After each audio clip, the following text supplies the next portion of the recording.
Integration by substitution के simple से दो रूल हैं। पहला, इंटीग्रेशन ऑफ, अगर एफ एक्स के साथ एफ डैश एक्स मल्टीप्लाई हो, एफ एक्स के साथ क्या मल्टीप्लाई हो, एफ डैश एक्स, ठीक है। तो सब्स्टिट्यूशन में क्या करते हैं,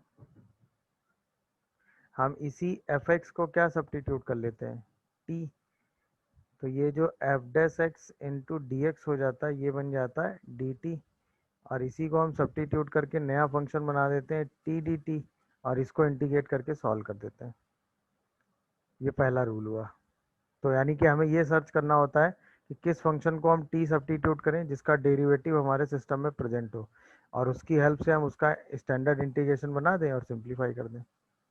अच्छा, दूसरा रूल इसमें ये होता है कि कई बार आपका function F of G X के फॉर्म में दिया होता है और साथ में जी डैश एक्स मल्टीप्लाई होता है, सही है ये भी सेम चीज। तो हम इस फंक्शन जी एक्स को क्या सब्स्टिट्यूट करते हैं, क्योंकि इसी का डेरिवेटिव है, तो इसी को टी सब्स्टिट्यूट करते हैं, तो जी डैश एक्स डी एक्स को क्या बना देते हैं, डी टी। और यही वाला फंक्शन बन जाता है F of T D T, है ना। और हम इसका इंटीग्रेशन सिंप्लीफाई कर देते हैं। क्या है, मेरी बात समझ में आ रही है? तो पूरे टाइम सब्स्टिट्यूशन में यही दो कैटेगरी यूज होती है। एक, डायरेक्ट वो फंक्शन एफ एक्स सब्स्टिट्यूट हो जाता है तो वो सीधा टी के टर्म में चेंज हो जाता है, या फिर वो जी एक्स किसी कंपोजिट फंक्शन के फॉर्म में दिया होता है, हम उस फंक्शन के उतने पोर्शन को टी मानेंगे जिससे उसका डेरिवेटिव हमें प्रेजेंट दिया हो, और ये ऐसा फंक्शन बनेगा जिसका इंटीग्रेशन हम जानते होंगे स्टैंडर्ड फॉर्मूले में, उसी को हम इंटीग्रेट करके सिंप्लीफाई कर देंगे। समझ में आ रहा है कि नहीं भाई? अब याद करो, आपने ये वाला इंटीग्रेशन पढ़ा था ना, आपने कहा था कि integration of A X plus B into D X is equal to 1 A F of A X plus B plus C होता है। वो भी कब होता है, जब आपको पता हो कि integration of F x D x जो हो वो capital F x plus C होता है। ये पढ़ा है कि नहीं आपने? अब इसका प्रूफ जो है वो इसी तरीके से हुआ था। कैसे हुआ था, अब ये देखिए भाई। हमने क्या किया, ए एक्स प्लस बी को टी मान लिया, तो ए डी एक्स जो है वो डी टी हो गया। तो अब हम यहाँ से डी एक्स को क्या लिख देंगे, डी टी बाई ए। तो जो हमारा इंटीग्रेशन चेंज होके आ गया वो क्या आ गया बताओ, 1 A F of T D T.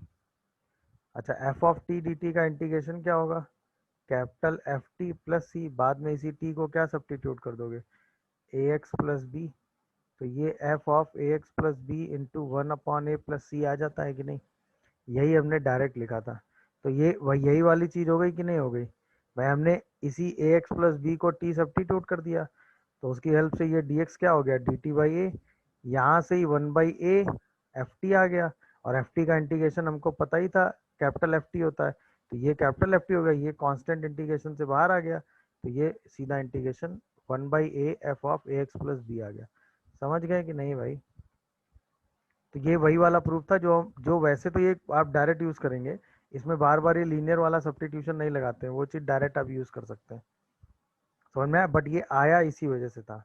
अब किस चीज को सब्स्टिट्यूट करने, मतलब एफ एक्स को वही वाला फंक्शन सब्स्टिट्यूट करेंगे तो उसी की हेल्प से उसका इंटीग्रेशन आ जाएगा। अब इसकी हेल्प से हम इंटीग्रेशन पढ़ते हैं किसका, टेन एक्स का इंटीग्रेशन।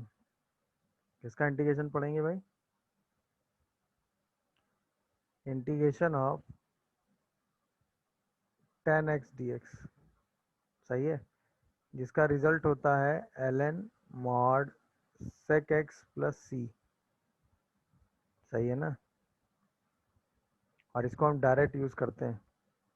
टेन एक्स का इंटीग्रेशन क्या होता है, L N mod sec X plus C, और इसको क्वेश्चंस में डायरेक्ट यूज किया जाता है। इसको एज अ फॉर्मूला लिख लीजिएगा। अब ये कहाँ से आया, ये इसी सब्स्टिट्यूशन से आया। कैसे भाई, टेन एक्स को हम लिख सकते हैं sine X by cos X D X. Cos X को ये हम मान लेते हैं क्या, टी। तो sine X D X equal to minus D T हो जाएगा, आया ना।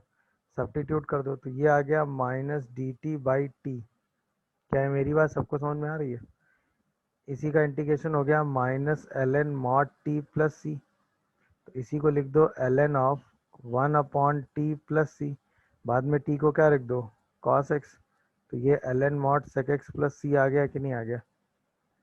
बोलिए भाई, समझ में आया कि नहीं बताओ? Yes sir. चलिए, इसी में अगला इंटीग्रेशन आएगा सब्स्टिट्यूशन से, दूसरा वाला integration of cot x dx, जिसको आप कहते हैं ln मॉड sin x प्लस सी। ये भी स्टैंडर्ड रिजल्ट है, इसको भी आप डायरेक्ट यूज करेंगे। cot x का इंटीग्रेशन क्या हुआ ln sin x plus C, कैसे? सेम तरीका इसमें भी लगा सकते हैं। cot x को क्या लिख सकते हैं बताइए, cos x by sin x dx, और इसी sin x को आप क्या मान लेंगे t, तो यही cos x dx क्या बन जाएगा dt। जैसे ही सब्स्टिट्यूट करेंगे तो इंटीग्रेशन क्या होगा dt बाई टी, इसी को आप क्या लिख देंगे ln मॉड t, और इसी t को बाद में क्या सब्स्टिट्यूट कर देंगे sin x प्लस। तो tan x का इंटीग्रेशन होता है ln मॉड sec x plus C, cot x का इंटीग्रेशन क्या होता है बोलिए भाई ln मॉड sin x प्लस सी। क्या है, दोनों इंटीग्रेशन समझ में आया भाई सबको? चलिए, इसके बाद आते हैं sec x के इंटीग्रेशन पे। Integration of sec x into D x. अच्छा, अभी तो यार इसको t मानने के लिए कोई टर्म है ही नहीं, है ना? तो पहले इसका इंटीग्रेशन सिंप्लीफाई करते हैं। तो इसके इंटीग्रेशन को करने के लिए हम क्या करते हैं, sec x plus tan x से ऊपर नीचे मल्टीप्लाई कर लेते हैं, सही है ना? sec x plus tan x से ऊपर नीचे क्या कर लेते हैं मल्टीप्लाई, और इसके बाद इसी sec x को क्या सब्स्टिट्यूट कर देते हैं, sec x plus tan x को ही क्या सब्स्टिट्यूट कर देते हैं t। हमें ऐसा फंक्शन चाहिए ना जिसका डेरिवेटिव बन जाए, तो sec x plus tan x को क्या रख देते हैं t, तो sec x का sec x into ten x, और इसका डेरिवेटिव क्या होता है sec square x into D x, ये सर क्या बन स्क्रीन जाएगा फ्रीज हो गया। t। 1 सेकेंड, sec x के इंटीग्रेशन की बात कर रहे थे ना, तो sec x का इंटीग्रेशन करने के लिए हम क्या करेंगे sec x करेंगे, ऊपर नीचे हमने किससे मल्टीप्लाई कर दिया sec x plus tan x से,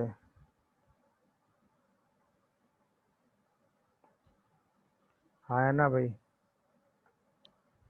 हमने किससे यस। मल्टीप्लाई कर दिया sec x plus tan x से, फिर इसी sec x plus tan x को हमने क्या मान लिया t, तो sec x tan x plus sec square x dx equal to क्या हो गया dt। समझ में आया कि नहीं? तो यानी कि न्यूमरेटर में sec x into sec x plus tan x dx क्या बन गया dt। तो इसी को हम क्या लिख सकते हैं बताइए, dt बाई टी लिख दें, और dt बाई टी का इंटीग्रेशन क्या हो जाएगा ln t, हाँ है ना? और ln t की जगह क्या आ जाएगा ln मॉड of sec x plus tan x plus C. समझ में आया कि नहीं? तो एक तो ये इसका रिजल्ट आ गया, दैट इज ln मॉड sec x plus tan x plus C. अच्छा, क्योंकि हमें पता है कि sec x plus tan x को हम क्या बोल सकते हैं 1 sec x minus tan x, तो इसी इंटीग्रेशन को हम और क्या लिख सकते हैं -1 sec x minus tan x plus C, यानी इसी इंटीग्रेशन को हम लिख सकते हैं -ln मॉड sec x minus tan x plus C, यानी इसी इंटीग्रेशन का एक और रिजल्ट आ गया, दैट इज -ln मॉड sec x minus tan x plus C. अच्छा, इसी में और ट्रिग्नोमेट्री हम लगाएं, तो sec x plus tan x को हम और सिंप्लीफाई करें तो हम इसको लिख सकते हैं 1 plus sine x upon cos x. इसी को हम और सिंप्लीफाई करें तो लिख सकते हैं cos x by two plus sine X by two upon cos x by two minus sign X by two. इसी को हम और सिंप्लीफाई करें तो लिख सकते हैं 1 plus ten x by two upon 1 minus ten x by two.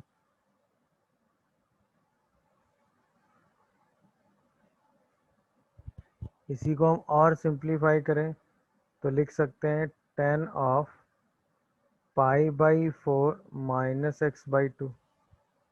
क्या यहाँ तक समझ में आया? बताओ भाई। अब यही वैल्यू उठा के यहाँ रख दो तो इसका एक इंटीग्रेशन ये भी हो सकता है ना, that is ln mod 10 of π/4 - x/2 plus C. तो ये भी एक रिजल्ट आप इसके इंटीग्रेशन में यूज़ कर सकते हैं, that is ln mod 10 of π/4 - x/2 plus C. तो सेकेक्स के इंटीग्रेशन में इनमें से कोई भी रिजल्ट यूज़ किया जा सकता है। मेरी बात समझ में आई? जहाँ जैसी इंफॉर्मेशन दी होगी उसके हिसाब से आप वो रिजल्ट यूज़ कर सकते हैं।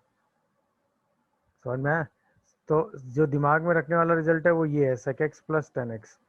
कभी कभी ये रिजल्ट भी यूज हो जाता है, तो वो इसी का ट्रांसफॉर्मेशन है, ये रिजल्ट भी इसी का ट्रांसफॉर्मेशन है। समझ में आ रहा है कि नहीं भाई? बोलिए। Yes. तो इसी तरीके से क्या हम cosec x को इंटीग्रेट कर सकते हैं? बोलिए। अगला रिजल्ट हम कर सकते हैं integration of cosec x into D x का। सही है। तो इसको भी सेम सॉल्व करने के लिए हम क्या करेंगे, cosec x plus cot x से ऊपर नीचे मल्टीप्लाई कर देंगे। तो इसमें हम मल्टीप्लाई करेंगे cosec x माइनस, या cosec x plus cot x से ही मल्टीप्लाई कर लो। तो डिवाइड कर लो यहाँ पे भी किससे, cosec x plus cot x से, और t। अब इसी में किसको t मान लेते हैं बताइए? cosec Cosec x minus plus cot x को हम क्या मान लेते हैं? t। तो इसका इंटीग्रेशन क्या आएगा, minus cosec x into cot x, और ये आ जाएगा minus cosec square x into D x, क्या हो जाएगा dt।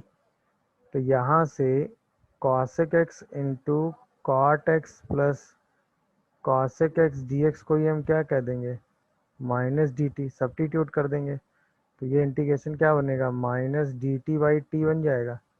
इसी को हम लिख देंगे minus mod ln t plus C. तो ये आ जाएगा minus ln mod cosec x plus cot x plus C. अच्छा, ट्रिग्नोमेट्री के हिसाब से हमको पता होता है कि cosec x plus cot x को हम क्या लिख सकते हैं, 1 upon cosec x minus cot x लिख सकते हैं कि नहीं भाई? तो यही वाला इंटीग्रेशन क्या आ जाएगा, minus ln mod, minus minus plus हो जाएगा, cosec x minus cot x plus C आ जाएगा। इसी cosec x plus cot x को हम क्या लिख सकते हैं, 1 plus cos x by sine x, और इसी को क्या हम tan x बाई 2 लिख सकते हैं। तो इसी का integration ln mod tan x by 2 plus C भी आ जाएगा। तो cosec x के इंटीग्रेशन क्या आ गए, याद रखने के लिए ln mod cosec x minus cot x, या फिर इसी को लिख दो minus ln mod cosec x plus cot x, या इसी को लिख दो ln mod tan x by 2 plus C. और यही सारे रिजल्ट आप यूज़ कर सकते हैं।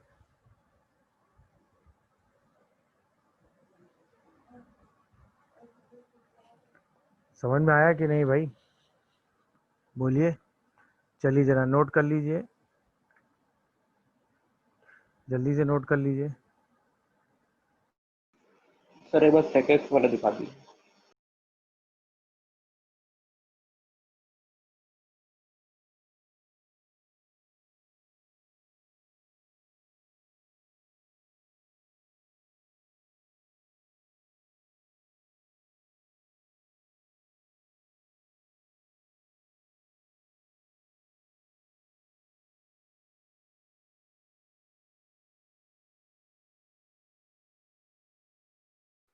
लार्ज स्क्रीन दिखा दीजिए।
ट्रिग्नोमेट्री के हिसाब से कुछ और रिजल्ट्स की बात करते हैं। जैसे मान लीजिए आपको इंटीग्रेट करना हो किसको, सॉरी, जैसे सब्स्टिट्यूशन के हिसाब से चले, मान लीजिए हमें इंटीग्रेट करना हो लीनियर 1 की पावर n अपॉन लीनियर 2 की पावर कोई भी नंबर a हो इंटू डी एक्स, जहाँ पे n कोई भी नेचुरल नंबर हो और a कोई भी रैशनल नंबर हो। तो इसको सॉल्व करने के लिए हम हमेशा जो डिनोमिनेटर में लीनियर होगी, इस टाइप के इंटीग्रेशन को सॉल्व करने के लिए जो भी लीनियर कहाँ होगी, डिनोमिनेटर में होगी, उसको हम हमेशा क्या सब्स्टिट्यूट कर देंगे, t, और पूरा इंटीग्रेशन सिंप्लीफाई कर लेंगे। समझ में आया? जब भी हमें इस टाइप का इंटीग्रेशन दिखेगा तो उसको सॉल्व करने का ये तरीका रहेगा। दो लीनियर का रेशियो रहेगा, एक लीनियर की पावर नेचुरल नंबर न्यूमरेटर वाले की, और डिनोमिनेटर की पावर कोई भी रियल रैशनल नंबर हो सकता है।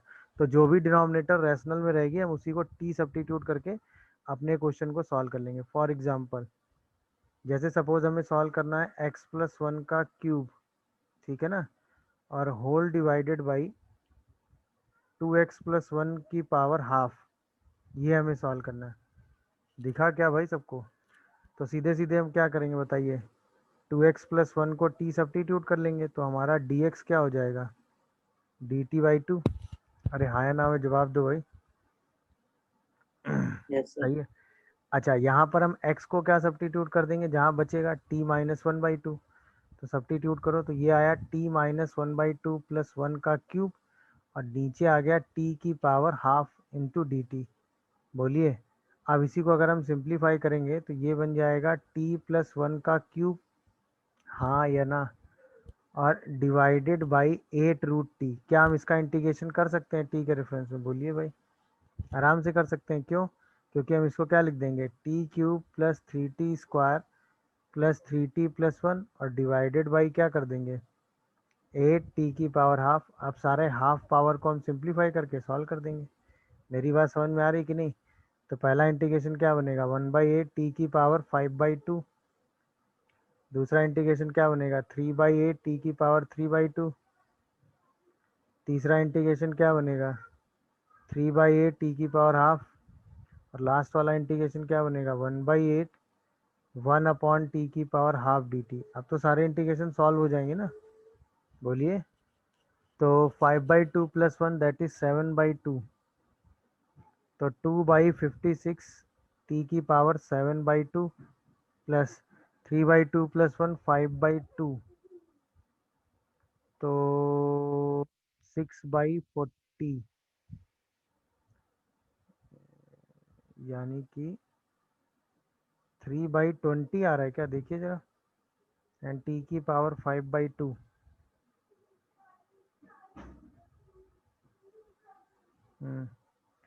और ये क्या आ जाएगा आपका, टी की पावर हाफ 3/2, तो 2/3, तो 1/4 टी की पावर 3/2।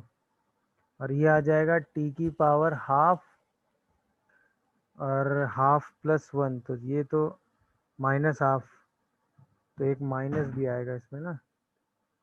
बोलिए भाई, तो माइनस हाफ, तो ये -1/4 आएगा क्या, और 1/t की पावर मतलब हाफ प्लस सी। बाद में इसी t को क्या सब्स्टिट्यूट कर देंगे, 2x+1, तो आंसर आ जाएगा 2/56, 2x+1 की पावर 7/2, 3/20 की पावर 2x+1 की पावर 5/2, एंड 2x+1 की पावर 3/2/4, एंड 2x+1 की पावर 1/2/4 प्लस सी। क्या कहते हो भाई? सब +1/4 नहीं यस होगा। लास्ट वाला +1/4 होगा। अच्छा हाँ, +1/4 का, ठीक। क्योंकि माइनस हाफ प्लस 1 होगा, ठीक है। समझ में आया कि नहीं भाई? तो जब भी इस तरह की कोई भी फॉर्मेट मिलेगी आप सीधा ये वाला ट्रांसफॉर्म लगा के इंटीग्रेट कर सकते हो। समझ में आया? अब हम अपने इंटीग्रेशन को इन्हीं फॉर्म्स में पढ़ेंगे, तो जिस तरह की फॉर्म्स हमें बनती जाएगी उसी तरह के सब्स्टिट्यूशन को हम समझते जाएंगे, और उसी सब्स्टिट्यूशन को यूज़ करके हम अपने इंटीग्रेशन को सिंप्लीफाई करते चले जाएंगे। समझ में आ रहा है कि नहीं? बोलिए। सर हाँ सर वो आपने dx को dt बाई 2 से रिप्लेस किया तो अपॉन में 2 रूट t नहीं आएगा? ओहो अच्छा, एक 2 और चल रहा होगा पूरे उसमें ना। Yes sir. हम्म,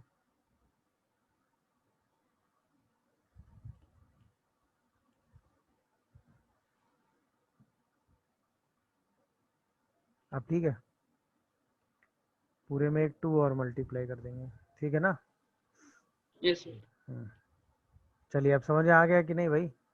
सारा सब्स्टिट्यूशन सारा कुछ करने के बाद जब भी इस तरह की फॉर्म आएगी तो आप सीधा सॉल्व कर देंगे। यानी कि आप बताइए इस क्वेश्चन को अब आप फालतू ब्रेकिंग में नहीं ले जाएंगे ना। जैसे अब ये क्वेश्चन होता कि x plus 3 upon 3x plus 5, इसको कैसे करोगे? क्या ऊपर नीचे पावर एडजस्ट करोगे? वो भी एक तरीका है भाई। 3 से मल्टीप्लाई प्लस 5 माइनस 5, दो पार्ट में ब्रेक, सिंप्लीफाई वैसे भी कर सकते हो। या फिर अब इसको कैसे कर सकते हो कि सीधा 3x प्लस 5 को क्या सब्स्टिट्यूट कर दो, t, तो dx क्या हो जाएगा, dt बाई 3, और x की जगह क्या सब्स्टिट्यूट हो जाएगा, t माइनस 5/3। तो ये इंटीग्रेशन क्या हो जाएगा, t minus 5/3 plus 3 upon t और dt बाई 3। बोलो भाई, क्या ये बात समझ में आ रही है?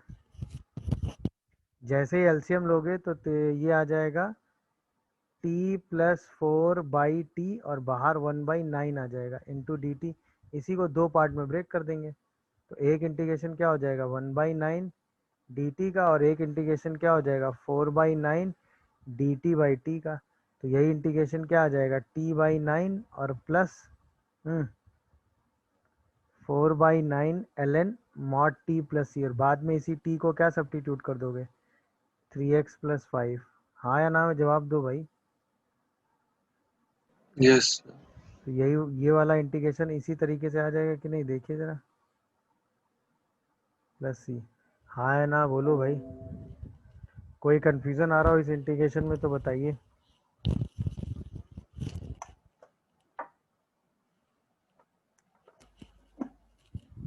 इस इंटीग्रेशन में कोई कंफ्यूजन बन रहा हो तो बोलिए भाई।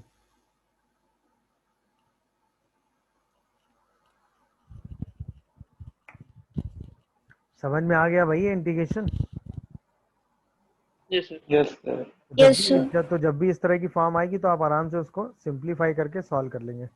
चलिए बाकी सब्स्टिट्यूशन में जैसे अब कुछ स्टैंडर्ड क्वेश्चन है जिसमें सीधे वही सब्स्टिट्यूशन वाले टर्म्स दिए रहेंगे तो आप उनको सिंप्लीफाई कर लेंगे। जैसे सॉल्व, मतलब सिर्फ सब्स्टिट्यूशन की प्रैक्टिस करनी है इसमें। टी, देखिए पहला वाला कैसे किया, ln x को मान लिया होगा t, तो dx बाई एक्स क्या बन गया होगा dt।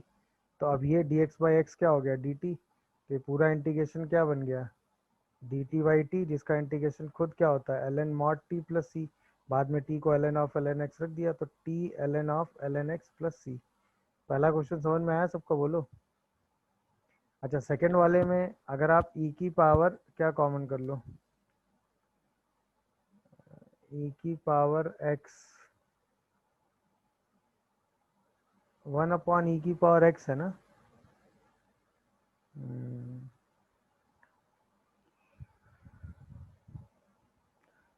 तो क्या हम इसको e की पावर माइनस एक्स अपॉन ई की पावर माइनस एक्स प्लस 1 लिख दें, कोई प्रॉब्लम?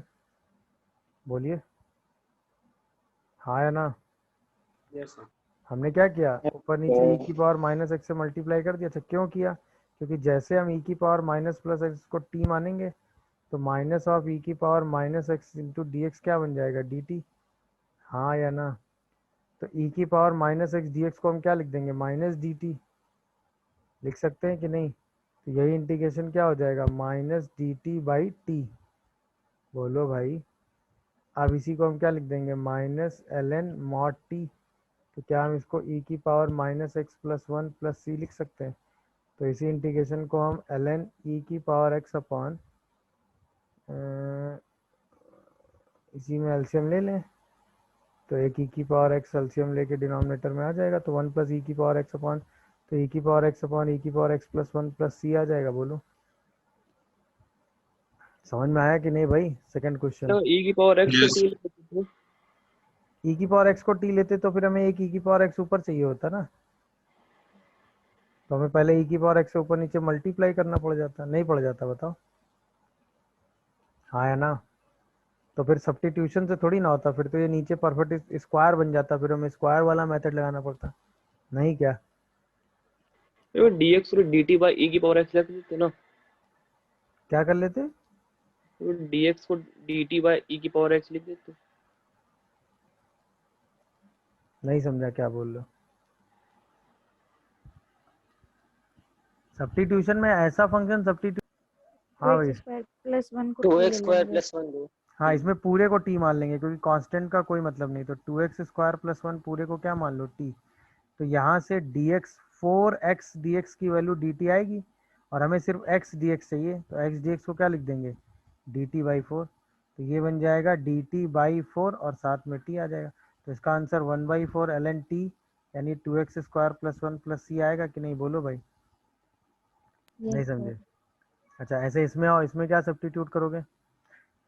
इसमें जब आप ध्यान से ऑब्जर्व करोगे तो साइन स्क्वायर एक्स का इंटीग्रेशन भी sine 2x, differentiation sine square X का डिफरेंशिएशन भी साइन 2x होता है, और कॉस स्क्वायर एक्स का डिफरेंशिएशन भी साइन 2x होता है। तो इस पूरे को ही टी मान लेंगे। समझ में आया कि नहीं? मतलब हर उस फंक्शन को टी सब्स्टिट्यूट कर सकते हैं जिसका डेरिवेटिव गिवन हो। समझ में आया? सब्स्टिट्यूशन का पहला कॉन्सेप्ट जो हमने पढ़ा है वो यही है ना, कि उस एफ को टी मानना है जिसका डेरिवेटिव आपके सिस्टम में प्रेजेंट हो। उस एफ को टी मानना है जिसका डेरिवेटिव आपके सिस्टम में प्रेजेंट हो। समझ में आया कि नहीं? तो यहाँ पे आपने किसको टी मान लेना है, इसी पूरी चीज को टी मान लेना है। तो a² sin square X plus B cos square X into D X को, सॉरी, इज इक्वल टू क्या मान लो टी। इसी को सॉल्व कर दो, तो a 2 sin x cos x मतलब sin 2x, b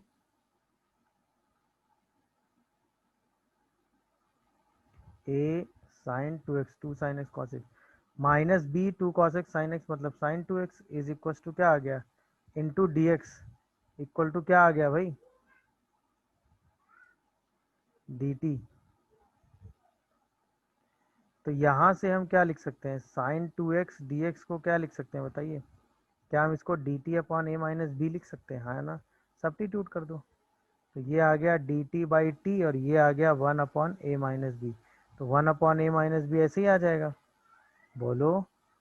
और ये ln mod t को बाद में उठा के रख देंगे, तो sec square, sorry, sine square X plus B cos square X आ जाएगा। क्या ये बात समझ में आ रही है बताइए? अच्छा इसमें क्या करोगे, लास्ट वाले में 5/2 है, ये किसका डेरिवेटिव बन सकता है, 7/2 का, और यहाँ पे 7 पावर लिखी हुई है, तो बस इसी पावर को एडजस्ट करके क्या लिख दो, 1 + x की पावर 7/2 का होल स्क्वायर। अब मिल गया, किसको टी मानना है बताओ, x की पावर 7/2 को ही टी मान लेते हैं, तो 7/2 x की पावर 5/2 इंटू डी एक्स क्या हो गए, dt। यानी x की पावर 5/2 इंटू डी एक्स को क्या लिख देंगे, 2/7 dt। सब्स्टिट्यूट कर दो, तो 2/7 dt/1 + t² आ जाएगा। इसी का फॉर्मूला लगा देंगे, तो क्या हो जाएगा, 2/7 tan इनवर्स t हो जाएगा ना, और बाद में उसी t को क्या लिख दोगे, x की पावर 7/2 + c। देखिए तो कैसे सब्स्टिट्यूशन है, ये रिजल्ट समझ पा रहे हो कि नहीं भाई? Yes sir. यस मतलब cos के दोनों टर्म मल्टीप्लाई हो ax bx में, तो उसको cos a - b + cos a + b/2 लिख दो। साइन के दोनों टर्म मल्टीप्लाई हो ax bx के साथ, तो उसको cos a - b × x minus, यानी दोनों टर्म अगर बड़ा इक्वल हो, सेम हो, cos cos sin sin, तो cos वाला फॉर्मूला लगाना है, cos में प्लस वाला, और दोनों साइन के टर्म हो तो माइनस वाला। अच्छा अगर एक टर्म साइन और एक टर्म कॉस का हो, तो पहले साइन का टर्म लिखो फिर कॉस का, फिर साइन वाला फॉर्मूला लगा दो, sine a + b × x plus sine of a - b × x/2। ये आपने पढ़ लिया कि नहीं भाई, ये बताइए? तो ये सारे टर्म्स आप सिंप्लीफाई करके डायरेक्ट लिख देंगे, हाँ या ना?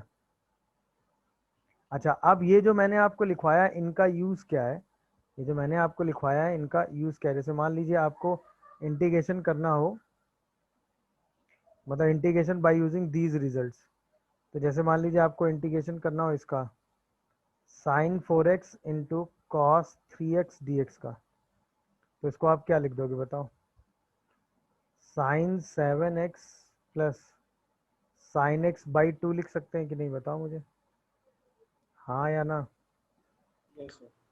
तो अब इसी को हम सिंप्लीफाई कर दें तो 1/2 साइन 7x का इंटीग्रेशन आ जाएगा, हाँ या ना, और 1/2 साइन x का इंटीग्रेशन आ जाएगा।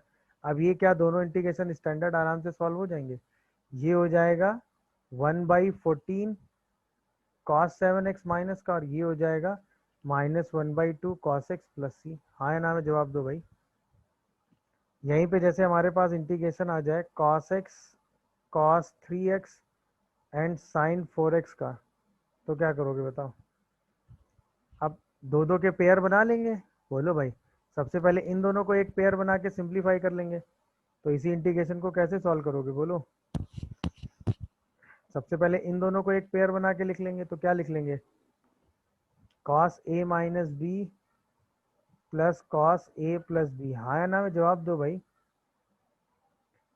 बोलो। Yes sir.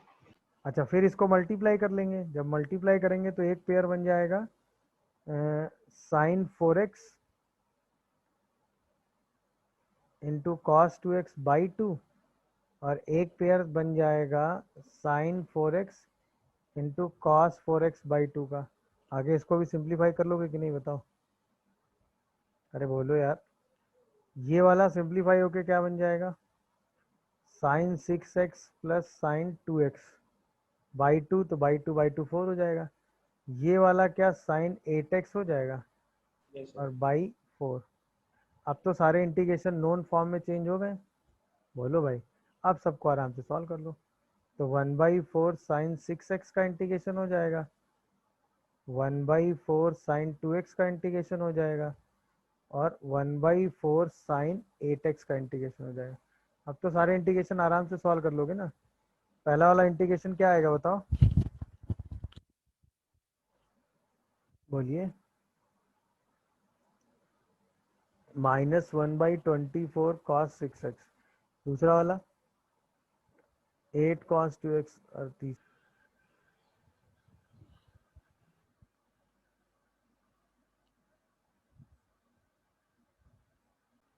इस फॉर्मेट में, integration of this into dx।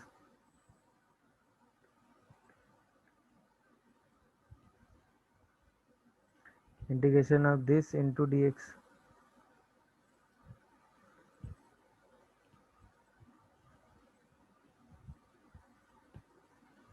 या integration of sine ax bx into dx। तो इसको हम इन दोनों फॉर्मेट में चेंज कर लेंगे और आराम से इसी तरीके से क्या कर देंगे, इंटीग्रेट कर देंगे।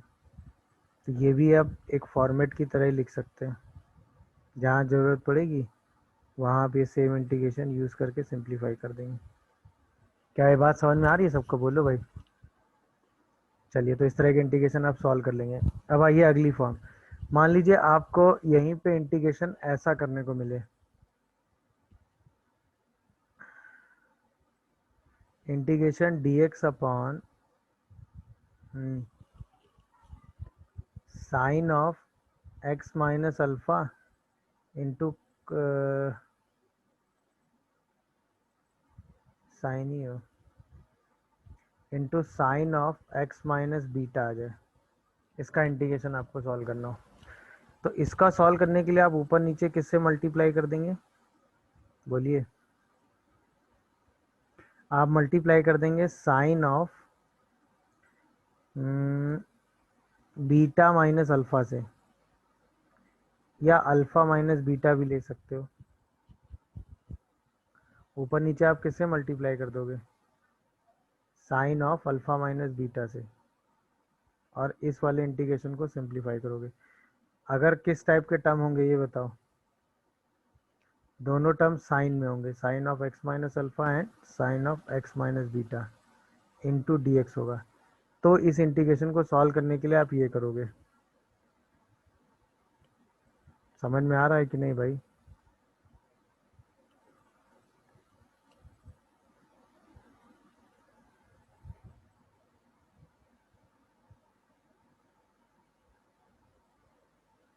बोलो। अगर एक टर्म साइन, दोनों टर्म साइन के होंगे तो आप मल्टीप्लाई किससे कर लोगे, बोलिए भाई। दोनों टर्म साइन के होंगे तो आप मल्टीप्लाई किससे कर लोगे, sine of this alpha minus beta. दोनों टर्म अगर कॉस के भी होंगे है ना, तो भी आप इसी से मल्टीप्लाई कर लोगे। मतलब अगर एक cos x माइनस अल्फा हुआ और एक cos of x minus beta हुआ, तो भी आप किससे मल्टीप्लाई कर लोगे? Sine of alpha minus beta से, sine of alpha minus beta से, अगर दोनों टर्म cos के हुए तो भी।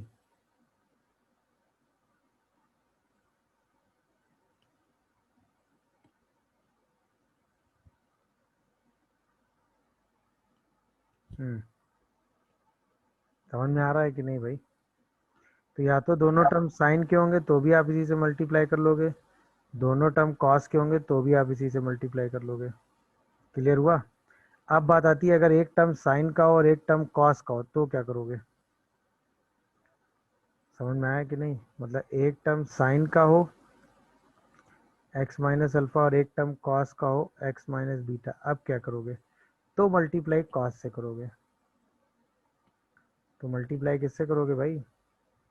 कॉस से।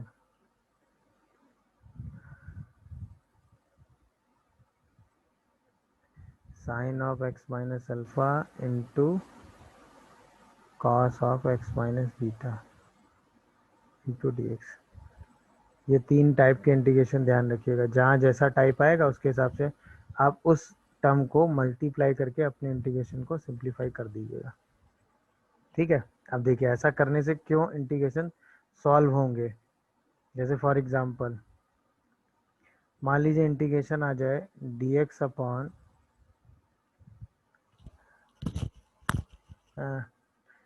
Sign x minus A into cos x minus B की बात करते हैं। तो हमने ऊपर नीचे किससे मल्टीप्लाई करने के लिए कहा है आपको? 1 upon cos of A minus B से। क्यों कहा है आप देखिए, इस cos of A minus B को हम x minus B minus X minus A लिख दें, कोई प्रॉब्लम? बोलो भाई। ऐसे जब साइन मल्टीप्लाई करेंगे तो साइन को भी ब्रेक कर देंगे। अब यहाँ पे हम कॉस ए माइनस बी का फॉर्मूला लगा सकते हैं, बोलिए। तो कॉस ए माइनस बी के हिसाब से अगर हम इसको ब्रेक करेंगे तो ये क्या हो जाएगा? Cos X minus B cos X minus A plus sine X minus B और साइन एक्स माइनस ए, और होल डिवाइडेड बाई यही दोनों टर्म यहाँ डिवाइड हो जाएंगे कि नहीं? Sine of X minus A into cos of X minus B into D X. अब इसी को 2 पार्ट में ब्रेक कर दीजिए, तो ये 1 upon cos of A minus B आएगा। अच्छा, इसके बाद क्या करेंगे? इस पोर्शन से ये वाला कैंसिल कर देंगे, किससे? यहाँ पे क्या कैंसिल होगा बोलो? ये वाला कैंसिल होगा, क्या बनेगा? Integration of cot of X minus A आएगा, आया ना? और यहाँ पर यही वाला कैंसिल होगा, क्या बनेगा? Integration of